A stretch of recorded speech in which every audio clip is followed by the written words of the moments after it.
नमस्कार, हम छत्तीसगढ़ देख रहे हैं आप और मैं हूं आपके साथ अवंतिका श्रीवास्तव। रुक करेंगे छत्तीसगढ़ की तमाम बड़ी खबरों का। सबसे पहले जिक्र राजधानी रायपुर का ही, जहां रेलवे स्टेशन के पास एक होटल में भीषण आग लगी है। बारिश के बाद चिंगारी उठती रही। दमकल की गाड़ी ने आग पर जिस तरह से काबू पाया। आग लगने के कारणों का अभी तक पता नहीं चल सका है, लेकिन जीआरपी थाना इलाके का ये पूरा मामला जांच की जा रही है कि किन कारणों की वजह से यहां पर आग लगी। राजधानी रायपुर की ये तस्वीरें आप देखिए। रेलवे स्टेशन के पास ये होटल स्थित है जिसमें आग लगी। बारिश हो रही थी, इसके बावजूद यहां पर चिंगारी उठती रही। काफी कड़ी मशक्कत के बाद दमकल की टीम ने इस आग पर काबू पाया। आग लगने के कारणों का अभी तक खुलासा नहीं हो पाया, किस वजह से आग लगी अभी तक नहीं पता चला है। ये जांच का विषय। लेकिन देर शाम की ये तस्वीरें। सहयोगी युगल फोन लाइन पर जुड़ रहे हैं। युगल, क्या कुछ जानकारी फिलहाल इस घटना को लेकर और क्या कारणों का अभी तक खुलासा? देखिए अवंतिका, ये रेलवे स्टेशन परिसर में ही आज ये होटल ले रहा है वो स्थित है और अचानक कल तेज अंधड़ भी चल रही थी और देर रात अचानक से इस होटल में आग लग गई। तब रेलवे स्टेशन परिसर होने की वजह से वहां पर अफरा तफरी का माहौल था। अब फिलहाल किसी तरह की जो जनहानि है उसकी सूचना बिल्कुल नहीं है। कोई लोग हताहत भी नहीं हुए हैं, लेकिन काफी देर तक होटल पे आग लगी रही और सुबह ही जो दमकल की गाड़ी ने आग पर काबू पाया है और अभी आगजनी की वजह का पता नहीं चला है। आगजनी की किस वजह से लगी, क्या शॉर्ट सर्किट था कि फिर अन्य कोई वजह है, फिलहाल इस पर जांच जारी है। लेकिन रेलवे कंपाउंड होने की वजह से इस तरह के जब होटल में ही आग लगी तो इस तरह अफरा तफरी का माहौल था। अगर हम राजधानी रायपुर में आगजनी की घटना की बात करें तो काफी आगजनी की घटनाएं घटित होती है और ये भी कई बार ऐसे सामने आता है कि जो होटल संचालक है या फिर दुकान या फिर बड़े बड़े जो मॉल संचालित होते हैं उनमें बड़ी लापरवाही, फायर फाइट तो जो नियम है उसका उल्लंघन हमेशा देखने को मिलता है। फिलहाल इस आग पर काबू पा लिया गया है, लेकिन अभी जांच जारी है कि आगजनी की वजह क्या है। ठीक है, बहुत शुक्रिया आपका युगल पूरी जानकारी के लिए। आगे बढ़ते हैं दंतेवाड़ा से अगली बड़ी खबर, जहां अरनपुर नक्सली हमले को लेकर एक बड़ा खुलासा हुआ है। नक्सलियों ने घटनास्थल पर 3 आईईडी प्लांट किए थे। नक्सलियों ने पहले से प्लानिंग कर रखी थी। इस पूरी साजिश को, पूरे घटनाक्रम को सिलसिलेवार अंजाम दिया गया। 3 आईईडी प्लांट किए गए थे। उसके बाद कहीं ना कहीं ये भी जानकारी कि इस वाहन को धीमा करने की भी कोशिश कहीं ना कहीं की गई, लेकिन पुलिस ने घटनास्थल से फिलहाल 3 डेटोनेटर बरामद किए हैं। नक्सली कमांडर जगदीश के नेतृत्व में इस पूरी घटना को अंजाम देना सामने आया है। घटनास्थल के आसपास जगदीश की भी मौजूदगी थी, ये भी जानकारी लगी है। जिस नक्सली कमांडर जगदीश को पुलिस खोज रही थी, उसी जगदीश ने ब्लास्ट की ये पूरी साजिश रची। तो ये पूरी जानकारी दंतेवाड़ा नक्सल हमले से जुड़ी हुई और आप पूरा सिलसिला समझें अगर, तो ये भी कहीं ना कहीं जान पड़ता है कि जब नक्सली के उस क्षेत्र में होने की जानकारी मिली, वो भी प्री प्लान था, क्योंकि उसके बाद ही जवान उसकी सर्चिंग के लिए वहां पर पहुंचे। यहां पर 3 आईईडी पहले से ही प्लांट किए हुए थे। साथ ही साथ नक्सल कमांडर जगदीश की भी मौजूदगी आसपास के क्षेत्रों में ही थी। यानी कि सब कुछ पूरी प्लानिंग के तहत यहां पर किया गया। और इसके बाद जब वाहन ब्लास्ट हुआ, फिर जांच तेज की गई और उसके बाद अब देखिए तमाम खुलासे सिलसिलेवार इस घटना से जुड़े हुए सामने आ रहे हैं। 3 डेटोनेटर पुलिस ने यहां से बरामद किए हैं। 3 आईडी इस पूरी घटना को अंजाम देने के लिए प्लांट किए गए थे और जो कुछ साजिश के तहत प्लान किया गया था, उसी सिलसिले में पूरा घटनाक्रम घटा है। तो नक्सली कमांडर जगदीश के इसी क्षेत्र में होने की सूचना जवानों को मिली थी और उसी की सर्चिंग के लिए, उसी को पकड़ने के लिए जवान निकले हुए थे। लेकिन नक्सली कमांडर जगदीश, जो कि इस सब कुछ पूरी प्रक्रिया को, पूरी वारदात को पहले से ही प्लान कर चुका था, पूरा षड्यंत्र उसी प्लानिंग के अकॉर्डिंग हुआ और 10 जवान इस पूरी घटना में शहीद हो गए। एक सिविलियन ड्राइवर ने भी अपनी जान गंवाई। तो लगातार खुलासे हो रहे हैं इस पूरी घटना से जुड़े हुए। नक्सली कमांडर जगदीश को पुलिस खोज रही थी, उसी जगदीश ने ब्लास्ट की साजिश रची।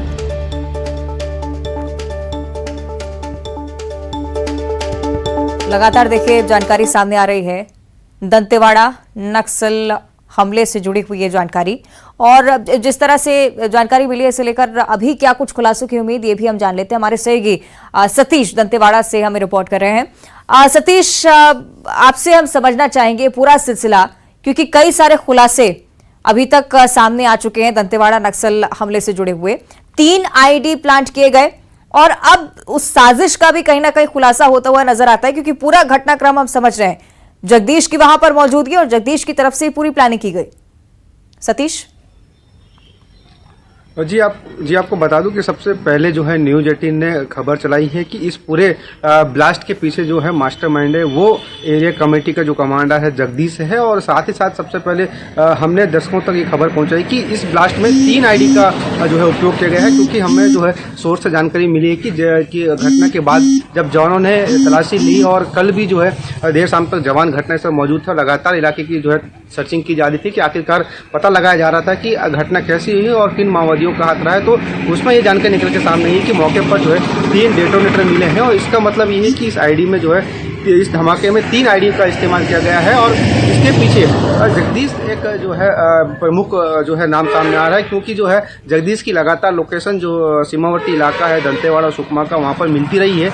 उसी की तलाश में ऑपरेशन लॉन्च किया गया था, जिसमें डीआरजी की 3 पार्टी को इस्तेमाल किया गया था। और जिस दिन घटना हुई उस दिन सुबह एक मुठभेड़ भी हुई नक्सलियों के साथ में, जिसमें एक नक्सली घायल होता है। उसके बाद घायल नक्सली को कैंप लेके आते हैं, और कैंप के बाद जब उस घायल नक्सली को दंतेवाड़ा ले जाने की तैयारी रहती है और दंतेवाड़ा ले जाया जाता है, उस दौरान एक ब्लास्ट होता है जिसमें 10 जवान शहीद हो जाते हैं। तो कहीं ना कहीं इस पूरी घटना के पीछे जो है मास्टरमाइंड वो जगदीश है, और जगदीश की तलाश जवान जंगल में कर रहे थे, लेकिन जगदीश जो है एक और साजिश रचकर एक बड़ा नुकसान जवानों को पहुंचाने के फिराक में था, और उसने कहीं ना कहीं इस नुकसान पहुंचाने में कामयाब भी रहा। जी अवंतिका। ठीक है, बहुत शुक्रिया आपका सतीश इस पूरी जानकारी के लिए। तो सिलसिलेवार ये जानकारियां निकलकर सामने आ रही हैं। दंतेवाड़ा नक्सली हमला जिसमें 10 जवान शहीद हो गए, किसी की मांग का सिंदूर उजड़ गया, किसी के हाथों की राखी छिन गई, शहीदों के परिजनों में भी चीत्कार मची थी। और ऐसी ही एक दर्दनाक तस्वीर कसेली ग्राम से सामने आई है, जिसे देखने के बाद आपका भी कलेजा फट जाएगा। शहीद हुए 10 जवानों में लखमू मरकाम भी शामिल थे। उनका पार्थिव शरीर घर आया, अंतिम संस्कार के लिए चिता सजाई गई, तो तड़पते हुए बिलखते हुए दिवंगत लखमू मरकाम की पत्नी चिता के पास पहुंची, उस पर लेट गई।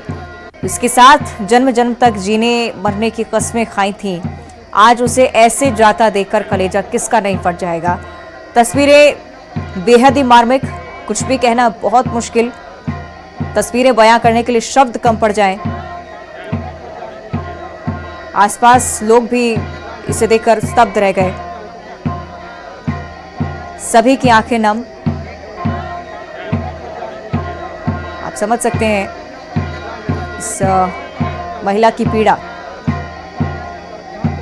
जिसके पति ने इस पूरी घटना में अपनी जान गंवाई, शहीद हुए देश के नाम, और उन्हें अंतिम विदाई देने के लिए महिला की पीड़ा स्पष्ट। और भिलाई से अगली बड़ी खबर, जहां तेज हवा बारिश के चलते पंडित प्रदीप मिश्रा की कथा स्थल का पंडाल फट गया। कथा स्थल पर श्रद्धालुओं के बीच अफरा तफरी मच गई। देर रात तेज हवा और बारिश के चलते अफरा तफरी का माहौल बना। रात में कथा स्थल पर सैकड़ों श्रद्धालु रुके हुए थे। अचानक से मौसम खराब होने की वजह से श्रद्धालुओं को भी काफी परेशानी हुई। तस्वीरें हम आपको दिखा रहे हैं। भिलाई में पंडित प्रदीप मिश्रा की कथा चल रही है, और यहाँ पर रोजाना 1.5 लाख से ज्यादा श्रद्धालु पंडित प्रदीप मिश्रा की कथा सुनने के लिए पहुंचते हैं। शिव पुराण की जो सिलसिला अलग अलग शहरों में पंडित प्रदीप मिश्रा का चलता है, और आपने देखा होगा अलग अलग जगहों पर पंडित प्रदीप मिश्रा की कथा सुनने के लिए लाखों श्रद्धालु पहुंचते हैं। भिलाई में भी कुछ इसी तरह की तस्वीरें थी। ज्यादा चर्चा करेंगे हम, सहयोगी मिथिलेश हमारे साथ लाइव जोड़े कमरों कर लेते हैं। मिथिलेश, क्या स्थिति रही फिलहाल ये भी जानना चाहेंगे, और आगे के लिए क्या व्यवस्थाएं अभी दुरुस्त की जा चुकी हैं?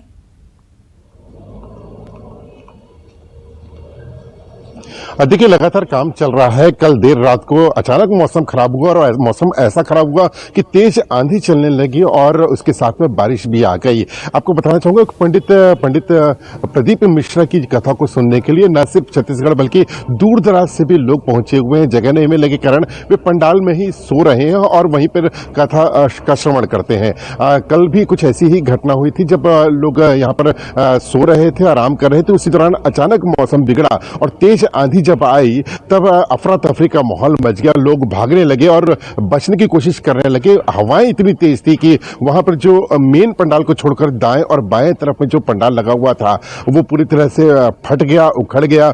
और वहां पर जिसके बाद में काफी मशक्कत करने के बाद में लोग अपने अपनी जगह में कैसे तरह अपनी जान बचाए, भागकर अपनी जान बचाए। उसके बाद में आज सुबह से पंडाल को ठीक करने की कवायद की जा रही है। काफी हिस्सों में पंडाल फट गया है तो जल्द से जल्द उसको ठीक करने की कवायद की जा रही है, क्योंकि 2 बजे से यहाँ पर पंडित प्रदीप मिश्रा की कथा होती है जिसका श्रवण करने के लिए लोग दूर दराज से पहुंचते हैं। उसकी पूर्व पंडाल को ठीक करने की चुनौती बनी हुई है। और इसके अलावा ये बात भी है कि वहां पर अभी भी हजारों की संख्या में लोग रुके हुए हैं, तो उनको छांव देने के लिए, उनको बारिश से बचाने के लिए ये व्यवस्था करना आयोजकों की चुनौती बनी हुई है। कोशिश की जा रही है कि जल्द से जल्द इसको ठीक किया जाए।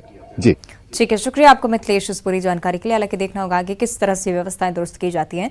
और बात भिलाई की कर रहे थे जहां पर मौसम खराब हुआ, लेकिन पूरे प्रदेश में इसी तरह का मौसम बना हुआ है। ये जानकारी आने वाले समय के लिए भी साझा की गई। प्रदेश के कई जिले ऐसे हैं जहां पर तेज हवा के साथ भारी बारिश हुई है। बारिश और तेज हवा की वजह से रायपुर में कई जगहों पर पेड़ गिर गए और कई जिले ऐसे जहां बिजली व्यवस्था बाधित हुई है। राजनांदगांव की अगर बात की जाए तो यहाँ पर तेज हवा के साथ झमाझम बारिश से लोगों को गर्मी से राहत मिली है।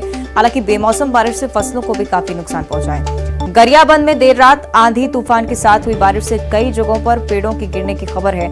आंधी और बारिश से जनजीवन प्रभावित हो रहा है। आज भी कुछ जगहों पर गरज चमक के साथ बारिश होने की संभावना।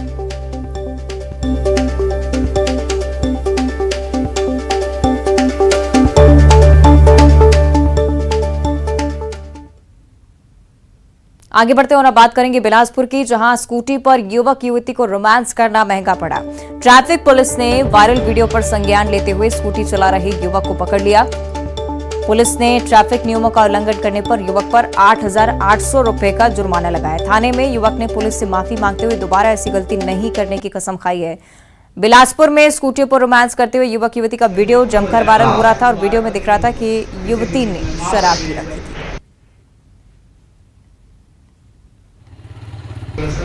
गलती तो हो गई बेटा, तुमसे गलती तो हो गई है। नहीं, गलती हो गया, ठीक है, वो तो सुधार होना है ना। अभी तो फाइन काटना है अपने को, सुधार होना है तुमने। जी सर, बिल्कुल हो जाएगा। हाँ, दोबारा कभी नहीं होगा किसी भी चीज में। माफ कर दीजिए। चलिए, ज्यादा जानकारी के लिए सहयोगी विनोद कुशवाहा का हम रुख करेंगे, हमारे साथ लाइव जुड़ रहे हैं। विनोद, अक्सर इस तरह के मामले अब बिलासपुर से सामने आने लगे हैं, लेकिन सराहनीय कार्रवाई पुलिस की तरफ से कि फौरन संज्ञान लिया गया, फौरन कार्रवाई हुई, फौरन जुर्माना लगाया गया। विनोद,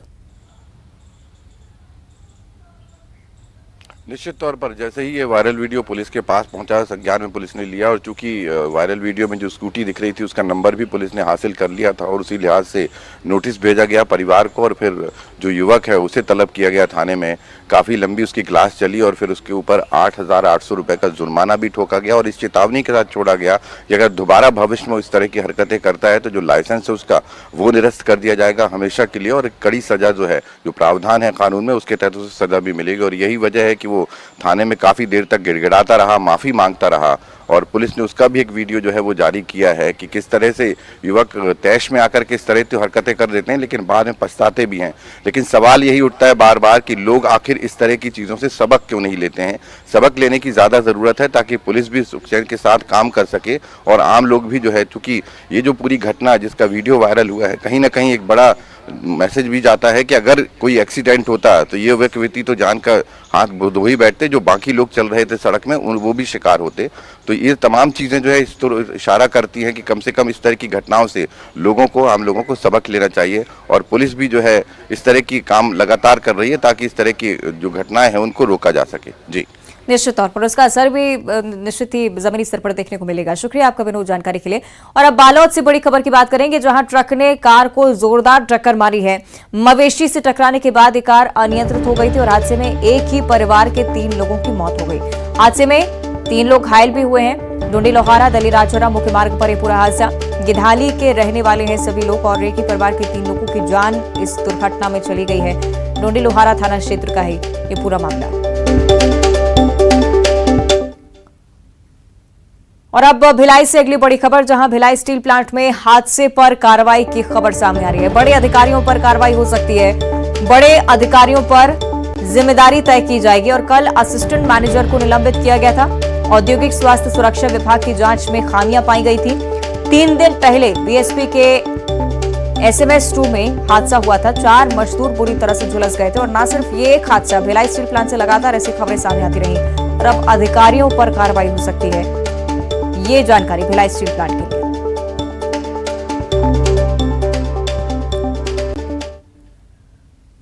और बात करेंगे मुख्यमंत्री भूपेश बघेल की, जो कि आज धमतरी के दौरे पर रहने वाले हैं। कुरूद विधानसभा क्षेत्र जहां सेमरा गांव में भेंट मुलाकात का कार्यक्रम आयोजित किया जा रहा है। गोबर पेंट उद्योग और गौठान का अवलोकन करेंगे मुख्यमंत्री। 82 करोड़ की विकास योजनाओं की सौगात भी देंगे। प्राचीन शिव मंदिर में सीएम दर्शन करने के लिए पहुंचेंगे। सीएम भूपेश बघेल के आज के कार्यक्रमों को लेकर यह जानकारी साझा की जा रही है। और रायपुर से अगली बड़ी खबर, जहां बीजेपी का विधायक दल आज बिरनपुर पहुंचने वाला है। रमन सिंह और नेता प्रतिपक्ष के नेतृत्व में सभी बिरनपुर जाएंगे। मृतक के परिवार वालों से मुलाकात करने वाले, हालांकि प्रशासन की तरफ से भी लगातार सख्ती उस इलाके के लिए बरती जा रही है। अभी भी ध्यान रखा जा रहा है कि शांति व्यवस्था बरकरार रहे, लेकिन इस बीच बीजेपी विधायक दल का पहुंचना, देखना होगा क्या कुछ हलचल आज बिरनपुर में होती है।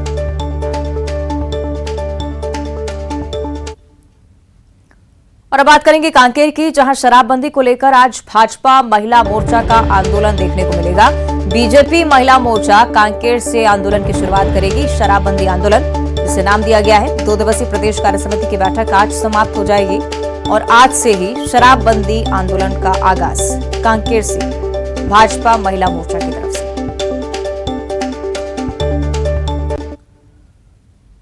और अब देखिए सिटी टॉप 20। रायपुर रेलवे